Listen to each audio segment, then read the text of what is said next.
વડોદરાના નીજે ટોયોટાના જનરલ અને આસિસ્ટન્ટ મેનેજરે ખોટા કાગળો બનાવી આશરે 15 જેટલી ગાડી બારોબાર વેચી 9 કરોડ ઉપરનું કૌભાંડ બહાર આવતા સોલા પોલીસ દ્વારા બંનેની ધરપકડ કરી છે।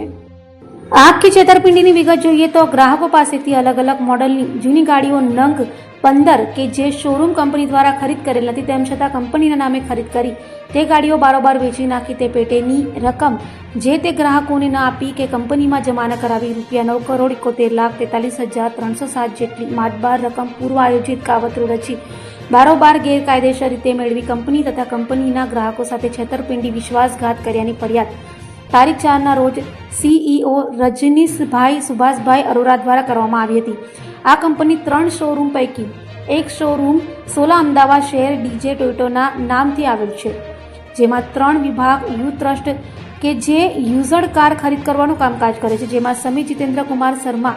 નાની ભાગોળ પ્રાંતિજ જનરલ મેનેજર તરીકે તથા ચિરાગ નૈનેશભાઈ દત્ત રહે ઉદય એપાર્ટમેન્ટ નારણપુરા અમદાવાદ શહેર આસિસ્ટન્ટ મેનેજર તરીકેનું અને જૂની કાર ખરીદ તથા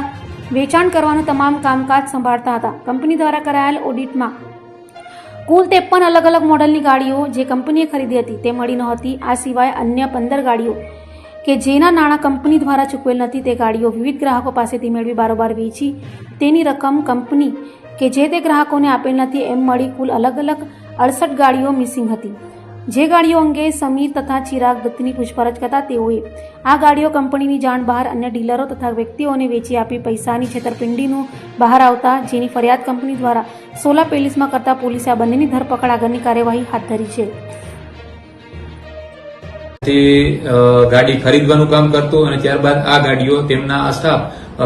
બારોબાર ડીલરોને વેચતા હોય છે। તે અંગે તેઓએ ગાડીઓનો તેમનો સ્ટોક અને હિસાબ ચેક કરતા તેમાં કુલ 53 ગાડીઓની અછત જણાઈ આવેલ તથા અન્ય કસ્ટમરોની એવી ફરિયાદ આવેલી કે અમારે તમને ગાડીઓ આપેલ છે પરંતુ આ શોરૂમમાં ચોપડે કોઈ એમની એન્ટ્રી બોલતી ના હોય, જેથી બીજી 15 ગાડી કે જે આ બંને કર્મચારીઓએ બારોબાર ડીલરોને વેચી નાખી હોય એટલે ટોટલ 68 ગાડીઓની કુલ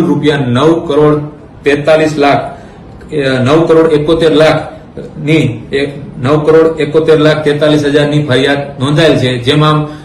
તેનો મેઇન આરોપી તરીકે સમીર શર્મા છે જે જનરલ મેનેજર છે તથા બીજો આરોપી તરીકે ચિરાગ દત્ત છે જે આસિસ્ટન્ટ જનરલ મેનેજર છે।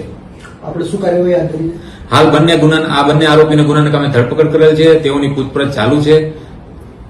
અચ્છા સર, આ બંને આરોપીની એમઓ શું હતી? કઈ રીતે ચીટિંગ કરતા હતા અને કઈ રીતે આ લોકો ઉચાપત કરી? આ બંને આરોપીઓ